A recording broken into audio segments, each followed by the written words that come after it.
వాహమస్మి అన్నటువంటి స్థితిని పొందుటికే సన్యాస గ్రహణం.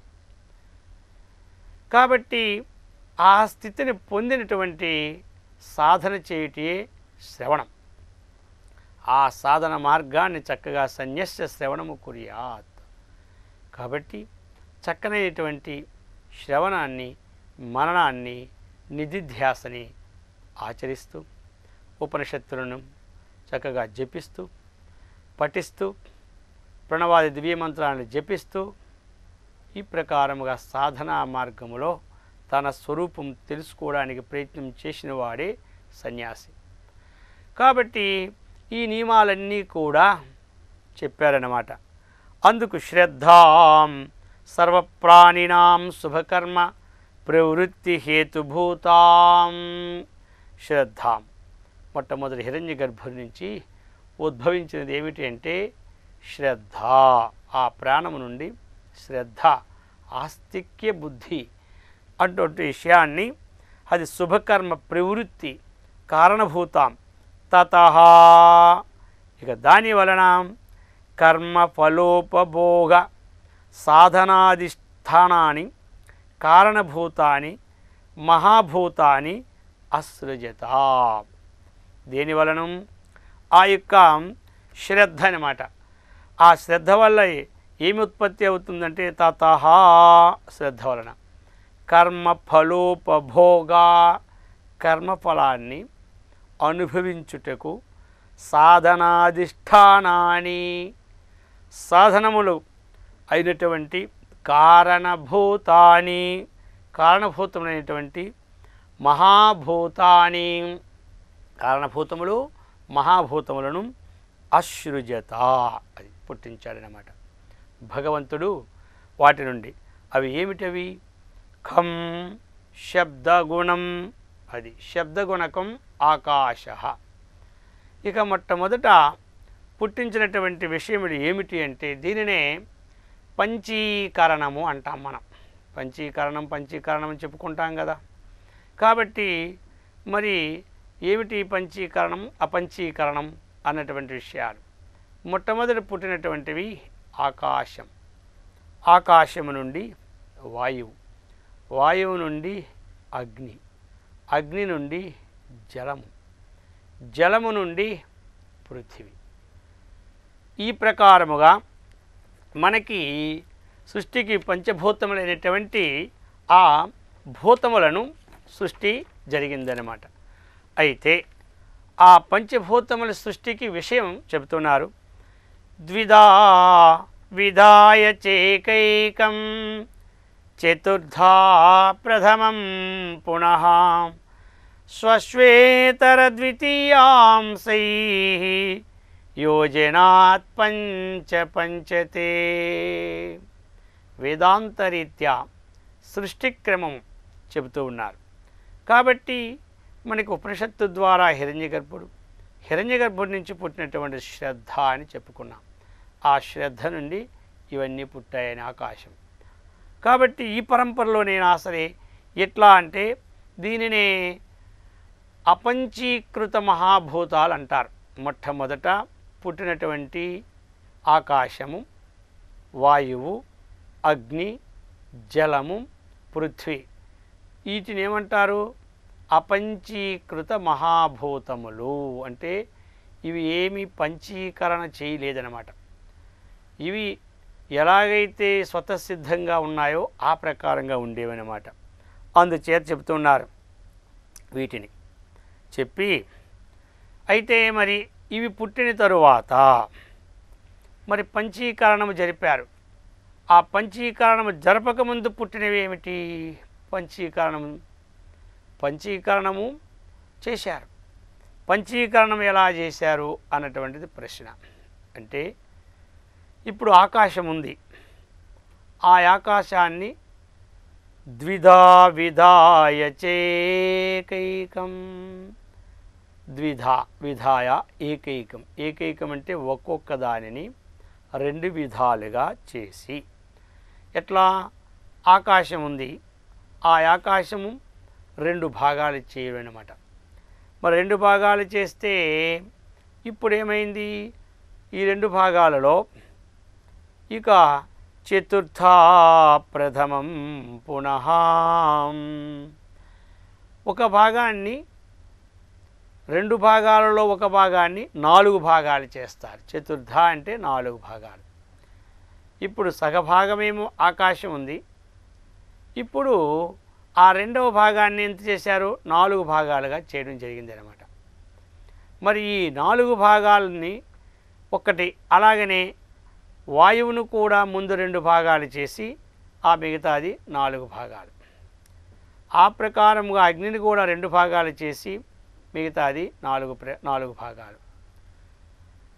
జలమును కూడా 2 భాగాలు చేసి ఆ రెండింటిలో ఒకదాన్ని 4 భాగాలు.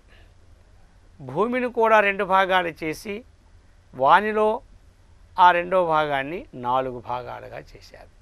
అది ఇప్పుడు ఆకాశం ఉంది కదా, ఆకాశములో ఉన్నటువంటి 4 భాగాలు, అర్ధభాగం ఆకాశం ఉంటూ మిగతా అర్ధభాగం 4 భాగాలు చేస్తే 4 భాగాలు ఆకాశమే.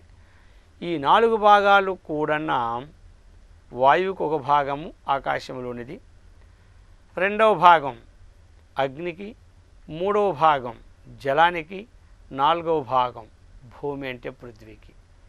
ఈ ఆకాశములో ద్వితీయాంశైన దాన్ని 4 భాగాలు చేస్తే ఆ 4 భాగాల్ని 4 భూతాలకి మిగతాది.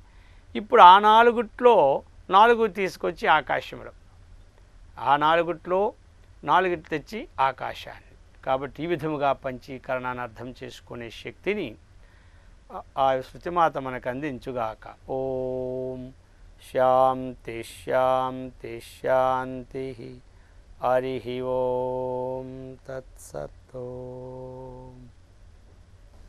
పవిత్రాత్మస్వరూపులకు ప్రియాత్మ బంధువులారా, శ్రీ ఉపనిషద్ భాష్యము ప్రశ్నోపనిషత్తు షష్టమ ప్రశ్న.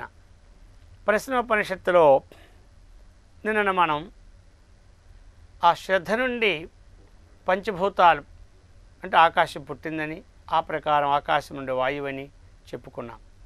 ఆ పంచభూతాలుని పంచీకరణ విషయం చెప్పుకుంటూ ఒక్కొక్క దాన్ని 2 విధాలుగా చేస్తూ మిగతా భాగాన్ని 4 విధాలుగా చేసుకుంటూ ఆ 4 భాగాల్లో ఆకాశ భాగం మిగతా భాగములోను, అలాగనే మిగతా భాగములన్నీ కూడా ఒకదానికొకటి పంచీకరణ చేసుకుంటున్నట్టు తెలుసుకున్నాం.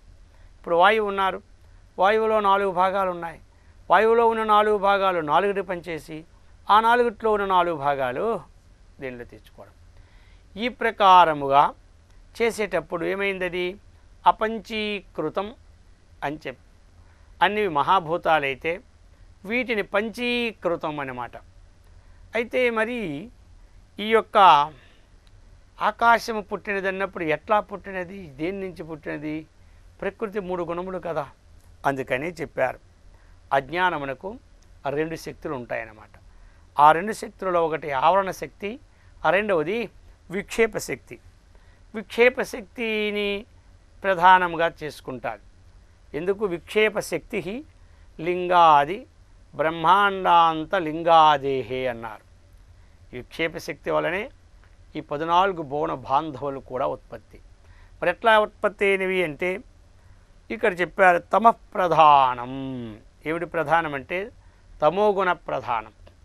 తమ ప్రధానమైనప్పుడు రజోగుణము సత్వగుణము అని ఉన్నాయి కదా, అవి కొంచెం ఉంటాయన్నమాట. ఇప్పుడు 10% రజోగుణము 10% సత్వగుణము ఉండి 80% తమోగుణం ఉంటే అది తమః ప్రధానము అని. ఆ తమః ప్రధాన ప్రకృతిని ఆధారముగా తీసుకున్నటువంటి చైతన్యము యొక్క ఆ చైతన్యము నుండి తమః ప్రధానముగా తీసుకున్నటువంటి చైతన్యము నుండే ఆకాశము, వాయువు, అగ్ని, జలము, భూమి ఇవన్నీ ఉత్పత్తి అయినాయన్నమాట. వీటిని పంచీకృతం చేయడమైనది. వీటిని పంచీకృతం చేయక పూర్వమే ఆ పంచభూతముల యొక్క సమష్టి సాత్వికాంశము నుండి అంతఃకరణం పుట్టిందన్నమాట. మనకి అంతః అంటే లోపట, కరణము అంటే సాధన. లోపల సాధన ముట్టుకే అంతఃకరణము అంటాం.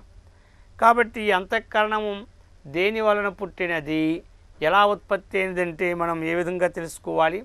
పంచభూతముల యొక్క సమష్టి సాత్వికాంశము నుండి ఉత్పన్నమైనటువంటిది అంతఃకరణము.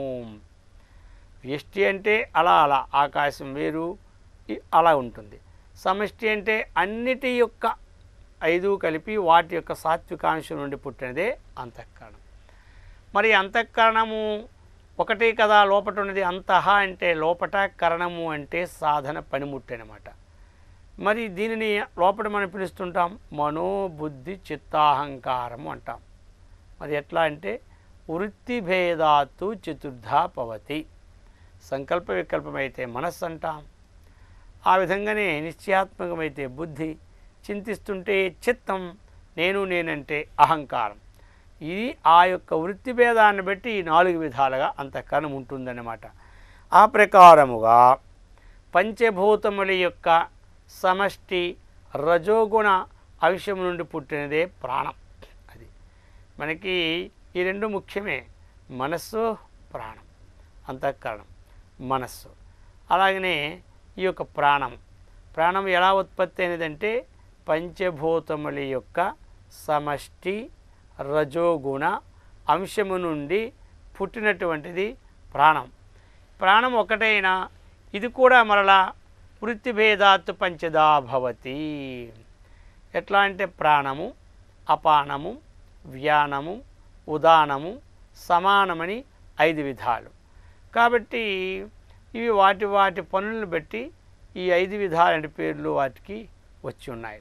అందుచేత ఇప్పుడు మనకి ఇంతవరకు కూడా పంచభూతముల యొక్క సమష్టి రజోగుణాంశుని ప్రాణమని, అది వృత్తిభేదాత్తు హృది ప్రాణ, హృదయంలో ఉండి శ్వాస నిశ్వాస రూపంలో ఉంటుంది కాబట్టి ఇది ప్రాణవాయువు. గుదిలో ఉండి అది అపానవాయువు మలమూత్ర విసర్జింపజేస్తుంది కాబట్టి కంఠము నుండి ఉదానవాయువు పైకి పంపవలసినటువంటివన్నీ కూడా నోటి నుండి బయటికి పంపవలసినవి అది పంపిస్తుంటుంది. అలాగనే వ్యాన సర్వశరీరగ సమస్త శరీరంలో వ్యాపించి నాడులన్నింటినీ కూడా చక్కనైనటువంటి పద్ధతులు నడుపుతూ ఆహారాన్ని అందించే వ్యానవాయువు. అలాగనే సమాన నాభిదేశస్థ, నాభిదేశంలో సమానం ఉండి ప్రాణవాయువు పైకి పోకుండా అపానవాయువు క్రిందికి పోకుండా మధ్యలో పట్టుకొని ఉంటుందన్నమాట. ఈ ప్రకారముగా పంచభూతముల యొక్క సమష్టి రజోగుణ అంశము నుండి పుట్టినటువంటివి ఈ యొక్క ప్రాణము. ఆ ప్రాణం వృత్తిభేదాత్తు 5 విధాలు మనం చెప్పుకున్నాం. ఇక పంచభూతముల యొక్క సాత్వికాంశము నుండి వ్యష్టిగా అన్నమాట. ఎట్లా అంటే ఆకాశము యొక్క సాత్వికాంశం నుండి శ్రోత్రము పుట్టిందనమాట. శ్రోత్రం అంటే ఏమిటి? చెవులు అని అర్థం. అలాగనే వాయువు యొక్క సాత్వికాంశం నుండి త్వక్కు ఉత్పన్నమైనది. త్వక్ అనగా చర్మము. ఆ ప్రకారముగా అగ్ని యొక్క సాత్వికాంశం నుండి చక్షువు నేత్రము ఉత్పత్తి అయినది. జలము యొక్క సాత్వికాంశం నుండి జిహ్వ నాలుక ఉత్పత్తి అయినది. పృథ్వీ యొక్క సాత్వికాంశం నుండి ఘ్రాణం అంటే ముక్కు. వీటినే జ్ఞానేంద్రియములు అంటారు. ఇవన్నీ కూడా ఈ పంచభూతముల యొక్క వ్యష్టి రూపమైనటువంటి సాత్వికాంశం నుండి ఉత్పన్నమైనవి. ఇక పంచభూతముల యొక్క రజోగుణము వ్యష్టి చెబుతున్నారు. ఇప్పుడు ఇంతవరకు పంచభూతముల యొక్క సాత్వికాంశము వ్యష్టి చెప్పుకున్నాం, అవి జ్ఞానేంద్రియములు. పంచభూతములు రజు అంశము నుండి పుట్టినవి కర్మేంద్రియములు. ఇవి ఎట్లా? ఆకాశం యొక్క రజోగుణము నుండి వాక్కు పుట్టింది, అంటే వాక్ అంటే నోరు. వాయువు యొక్క రజో అంశం నుండి పాని చేతులు. అగ్ని యొక్క రజోగుణాంశం నుండి పాదము అంటే పాదములు.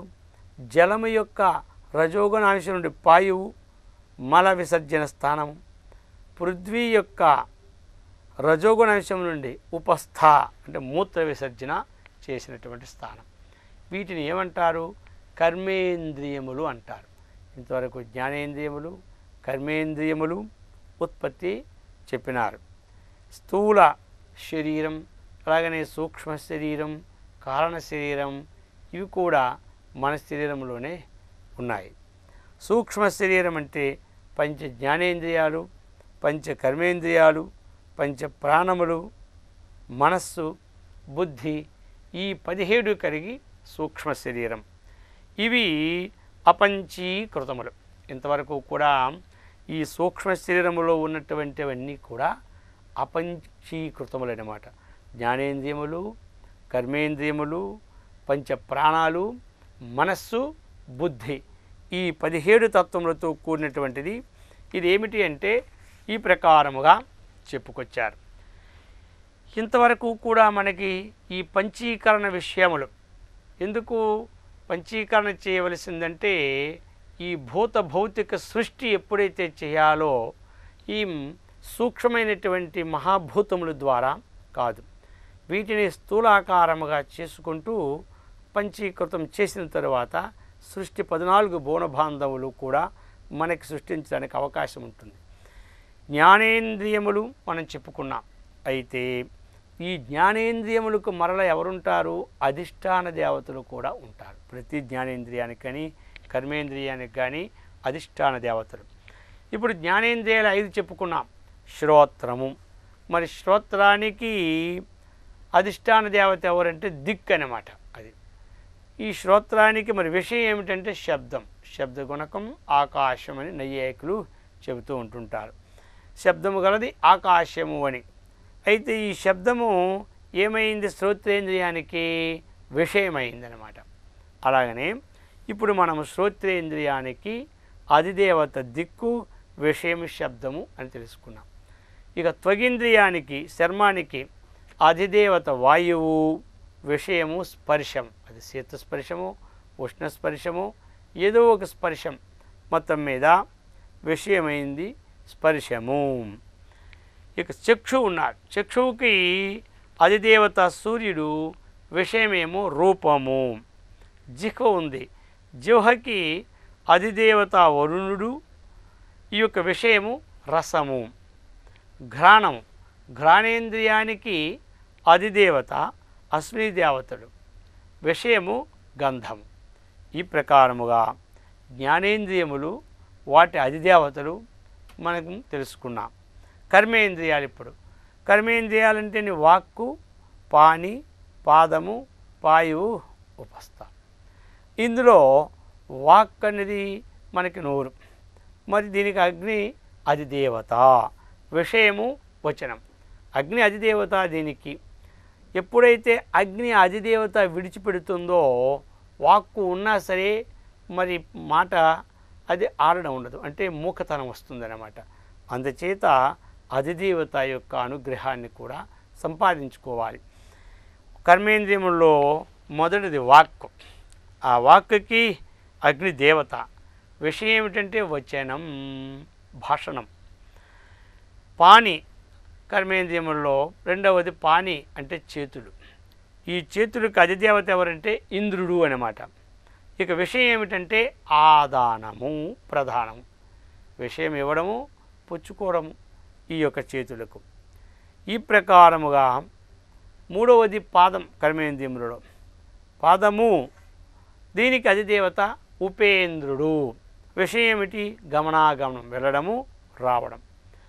ఇక నాలుగవది పాయుహు. పాయుహు అంటే మల విసర్జనం. దీనికి అధిదేవత ఎవరు? యముడు, యమధర్మరాజు. విషయం ఏమిటి? విసర్గం, విడిచిపెట్టడం అన్నమాట.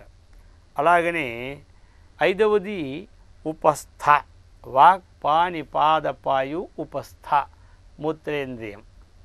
ఈ యొక్క ఉపస్థకు అధికారి ఎవరు అంటే ప్రజాపతి, అభిమాన దేవత ప్రజాపతి. దీనికి విషయం ఏమిటంటే ఆనందం, ఇది అన్నమాట.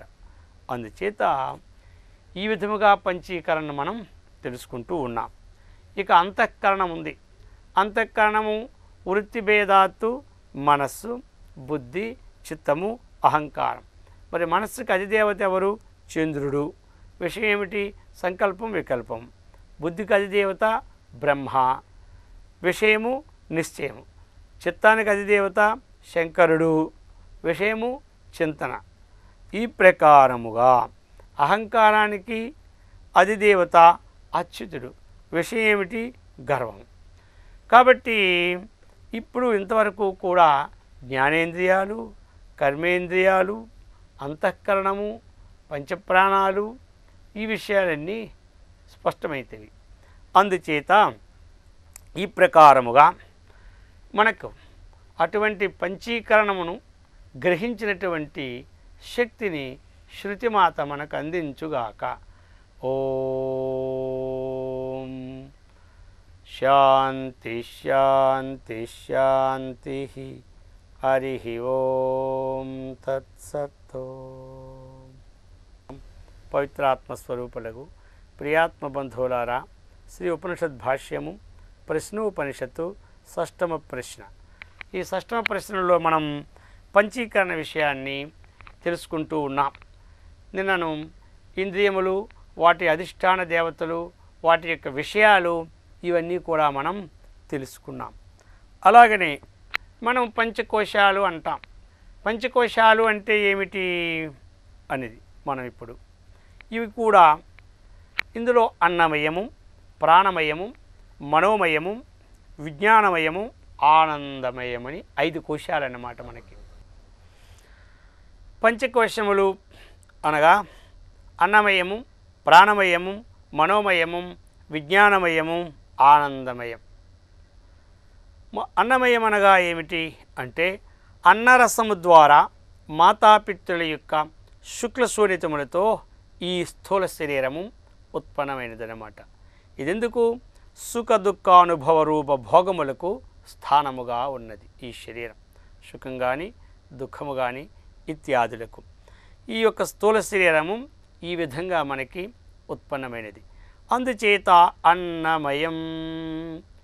కాబట్టి అన్నము తింటేనే ఈ శరీరం వృద్ధి చెందుతుంది, అన్నము తినకపోతే క్షీణిస్తుంది. అయితే మరి అన్నము అనేది ఏమిటి? మనకి అదభక్షణే ధాతువు నుండి ఉంటుంది. ఇక్కడ అత్తీతి అన్నం. అన్నం అంటే కేవలము కూడా ఆ ధాన్యం ఆడించిన బియ్యము కాదు. ఇక్కడ అన్నం అంటే అన్నము అనగా అన్నీ అన్నమే. అత్తి అంటే తినబడుచున్నది. అదభక్షణే ఏది తింటున్నామో అదంతా అన్నమే. అన్నమని ఎలా చెప్పగలం మనం? శాస్త్రం చెప్పింది ఓషధీభ్యో అన్నం. ఓషధులను పుట్టినటువంటి మినుములు కానీ, పెసలు కానీ, కందులు కానీ, రాగులు కానీ, జొన్నలు కానీ, ఏది కానీ అవి కూడా అన్నం అనే పేరు.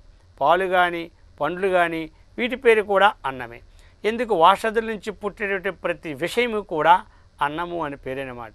కొంతమంది మేము అన్నం తినము, పాలే త్రాగుతామంటారు. అయితే మరి ఇది అన్నము కాదా? ధాతువు ఏం చెప్పింది? అదభక్షణే, నోటితో ఏది తీసుకుంటున్నామో అదంతా అన్నం. అందుచేత అన్నమయం శరీరం ఈ స్థూల శరీరం అన్నమాట. ఈ యొక్క స్థూల శరీర ఉత్పత్తి ఆ విధముగా ఉన్నది. ప్రాణమయం. ప్రాణమయ కోశం అంటే ఏమిటి చెప్తున్నారు. కర్మేంద్రియ పంచకము ప్రాణము కలిసి ప్రాణమయ కోశమైంది. ఈ రెండూ కూడా రజోగుణం వల్ల ఉత్పత్తి అయినటువంటివే. ప్రాణము పంచభూతముల యొక్క సమష్టి రజోగుణం నుంచి పుట్టినది. అలాగనే కర్మేంద్రియములు పంచభూతముల యొక్క వ్యష్టి నుంచి పుట్టినవి. ఇప్పుడు ఈ రెండూ కలిసి ఏమైంది అంటే కర్మేంద్రియ పంచకము ప్రాణము కలిసి ప్రాణమయ కోశం.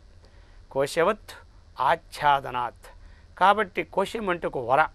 మనము ఒక కత్తి పెట్టుకుంటాం కదా లోపల, దాని మీద ఉన్నదాన్ని ఏమంటాం?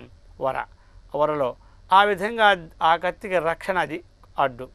అది ఉన్నప్పుడు కత్తి కనపడుతుందా? కనపడదు. అలాగనే కోశము ప్రాణమయ కోశం. ఇక మనోమయ కోశం. మనోమయ కోశంలో ఏముంటున్నది అంటే జ్ఞానేంద్రియ పంచకము ఉంటుంది, మనస్సు. మరి ఇది ఎలా వచ్చాయి? ఇవి సత్వగుణ కార్యం, ఇచ్ఛాశక్తి, కరణ రూపము ఈ యొక్క మనోమయం అన్నమాట. జ్ఞానేంద్రియములు శ్రోత్రము, త్వక్కు, చక్షు, జిహ్వ, ఘ్రాణం. ఇవి ఎలా ఉత్పత్తి అయినవి అంటే ఆ యొక్క పంచభూతముల యొక్క సమష్టి సాత్వికాంశం నుంచి ఉత్పన్నమైనటువంటి ఇవి. మరి అంతఃకరణం పంచభూతముల యొక్క సమష్టి సాత్వికాంశం నుంచి ఉత్పత్తి అయినటువంటిది అంతఃకరణం.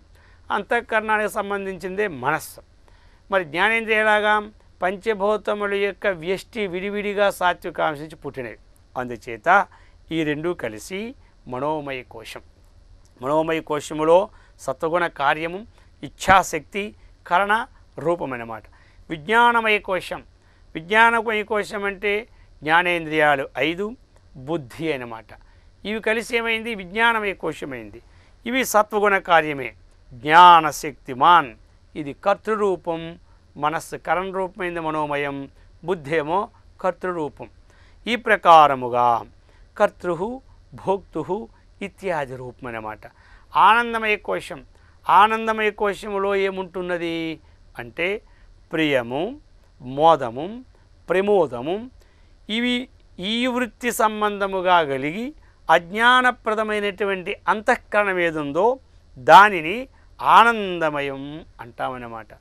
అందుచేత ఇవి కోశములు, ఈ యొక్క పంచకోశములు. ఈ పంచకోశములు ఈ విధముగా మనము చెప్పుకున్నాం.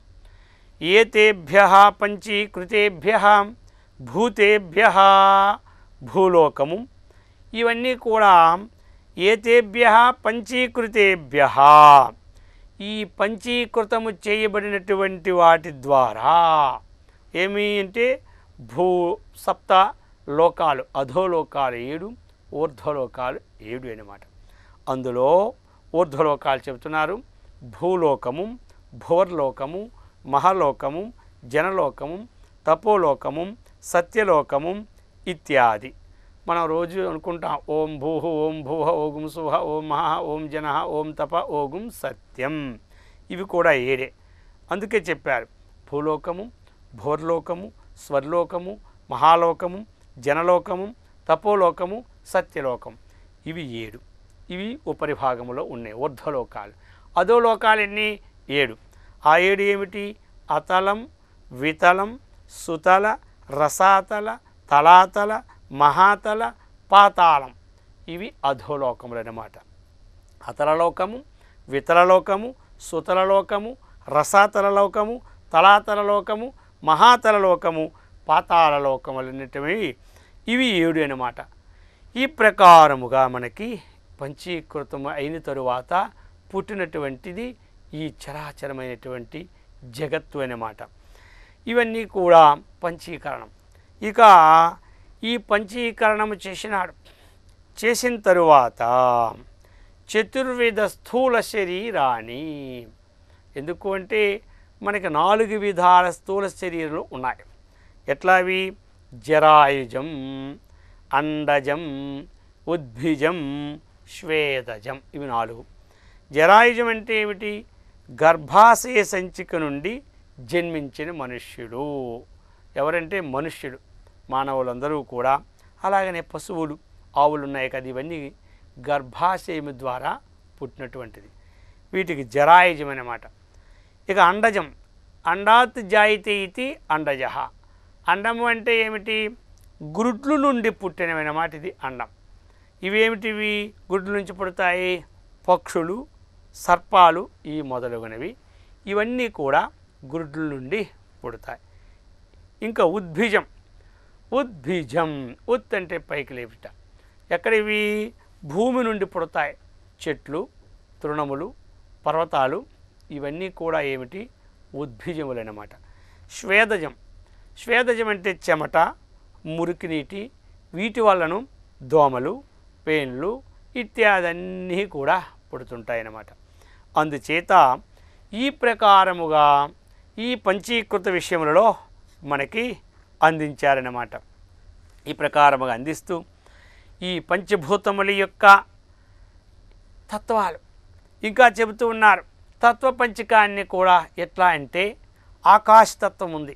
ఆకాశతత్వం నుంచి ఉద్భవించినది ఏమిటి అంటే కామము, క్రోధము, శోకము, మోహము, భయము ఇత్యాది అన్నమాట.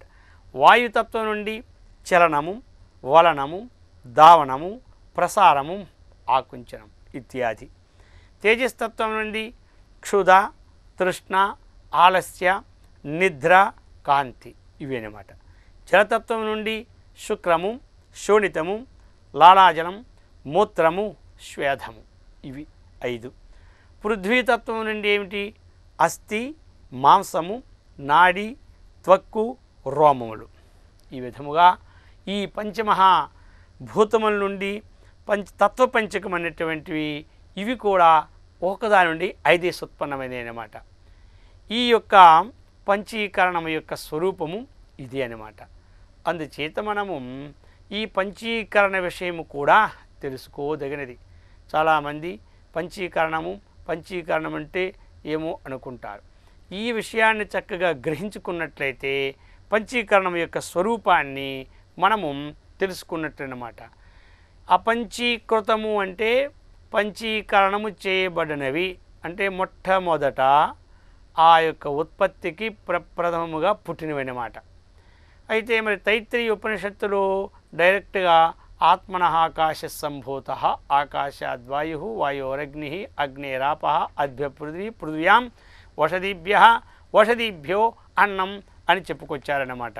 ఆ ప్రకారముగా అయితే మరి ఇక్కడ ఏమి చెప్పుకొచ్చారు మనకి అంటే ఈ ప్రకారం హిరణ్యగర్భాఖ్యాం సర్వప్రాణికరణాధారం అని చెప్పి ఆ హిరణ్యగర్భుడి నుంచి శ్రద్ధ ఉత్పన్నదైనది. ఆ శ్రద్ధ నుండి మనకి ఈ యొక్క ఖం ఆకాశము అని ఉత్పన్నమని చెప్పారు.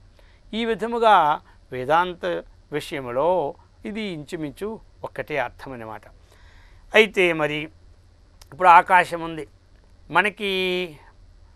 ఆకాశము నుండి ఏం పుట్టిందంటే శబ్దము. అందుకు శబ్దగుణకం ఆకాశము అన్నారు. వాయు శ్వేన స్పర్శగుణేన శబ్దగుణేన చ విశిష్ట ద్విగుణ తదా జ్యోతి శ్వేన రూపేణ పూర్వాఖ్యంచ విశిష్టం త్రిగుణం శబ్దస్పర్శాభ్యాం.